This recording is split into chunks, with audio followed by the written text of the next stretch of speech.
review on Life After, or no, Love After Lock, no, Life After Lockup. I forget. And I forgot to talk about Puppy and Amber. I don't know how I forgot to talk about them. But anyway, let me talk about them real quick. So, Puppy and Amber, we see them again. Amber is, she is talking about her health condition. She has some issues with her liver. And she was pregnant, and she said that, she had to get an abortion because of her liver issues and stuff. I, you know, I- that could or could not be true. I don't know. However, whatever, it's her choice, her body. But, she drinks like a sailor. We got to talk about this drinking. Her and Puppy, I mean, her, no, I'm sorry. Yeah, Amber. Her and Puppy with the drinking is too much. So Puppy shows up, right? Oh yeah, thank you, thanks Susan, girl. We told Susan, you didn't tell me, girl. I totally forgot to talk about that. But I know I said I wasn't going to talk about this. So anyway, they were sitting there, and they're all drunk together, right? They're at the bar or something. It seems like every other scene is at the bar. So here comes, what's his name, CJ, Amber's boyfriend. So he comes to pick her up, and Amber, she is real quick to pop off, right?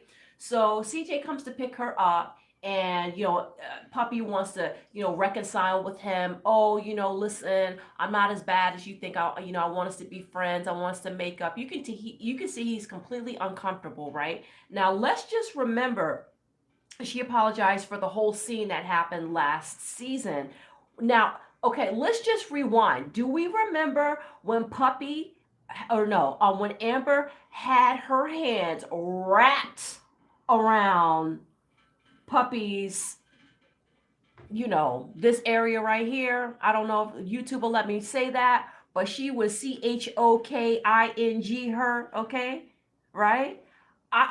Like, how do you snap like that? That's your best friend. And because you don't like what she's saying, the first thing you think to do is go for her, for her trachea. Like, are you serious? Like, I would never speak to her again. So Puppy is apologizing for her behavior during that incident. And I'm like, Amber was the one that was acting like a psychopath. Are you serious? So yeah, they're BFFs again. So, Amber's boyfriend, he's not feeling it. He's cringing basically. They get in the car, get in the truck and drive off, right? And then later on, and he's telling her like, I'm really like, yeah, I just did that to make the peace, but I'm really not feeling your friend. I don't want her in my house and blah blah blah. They get back to the house later on. He starts, saying like, well, I mean, basically, I just, I don't want to be around her. You got to watch who your friends are and stuff. And, you basically told me what she does for a living, because Puppy was the one in the intro or in the apology was like, you know what, I just want to make amends, and that was a bad side of me that you saw, and you know what, we're not dealers, me and Eric, we're not dealers. And it's like, and he's like, well, that's a strange thing to say. And then when he gets back to the house, he was like, well, basically, Amber, you told me, in confidence, basically, that that's what they do, that they've been dealing, right? The pharmaceuticals, okay? The street pharmaceuticals, they always got those backpacks, right? They're always going somewhere, and and trying to dress like, Southern fly, like Southern dealer fly. And I thought to myself, yeah, I mean, I don't know about Puppy, but that Eric guy that she's messing with, we all know let's just say he's probably not working down at the post office. Okay. So, and Amber's guy, he has a son and stuff like that. He's not really into all that prison life and all those drugs and stuff like that. He doesn't want to be around that stuff. So, I'm like, well, I don't know why you with Amber, because Amber still had, even though Amber is serious about staying out of prison, she still got one foot in when she's still hanging out with Puppy all the time, because Puppy's always walking the edge, right? And with all that drinking, see, that drinking can wind you right back up in prison. She needs to take care, both of them need to address their dependency issues, right? They shouldn't even be on this show because they're always like messed up. And I want to be in their corner, because it's like, they're like, they seem to be like it was supposed to be a redemption story, right? Okay, we're out, even though they weren't partnered up with people right away, like, Brittany and Marcelino were, but, they were trying to do good and stuff like that. But, we saw that crash and burn like the first time that they came out. They were always drunk, both of them. Neither one of them can control their alcohol. And she's going to sit up there and tell her boyfriend Amber's like, yeah, the doctor said keep doing what you're doing. She's sitting over here. Let me look. She's over here. She's like, yeah, well, the doctor said, just keep doing what I'm doing. He was like, what the hell kind of doctor is that? You're not telling them how much you're drinking, apparently. I don't know what kind of delusional, fantasy she's living in, but she needs help. They have dependency, like very obvious dependency issues. They shouldn't be on this show. But anyway, I just wanted to talk about that because, all of a sudden when he said that, she was like, I didn't say that. And then all of a sudden we see her explode and we see the real Amber come out. Like Amber, she does not know how to control herself whatsoever.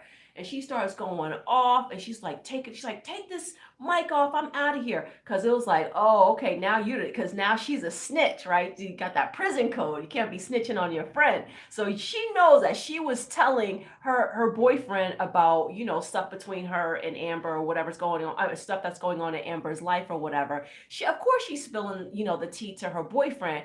He busted out on national television. Now that can get them in trouble, first of all, with the law. She's not supposed to be associated with anybody that's doing any kind of illegal activity. That can get them in trouble with, maybe losing their contract with WeTV. So that's why she flew off the handle. Because there could be a lot of repercussions for that. And they got to keep that check going. Because, what is Amber working in a restaurant or a bar or something like that? She's not making great money. She's surviving though, right?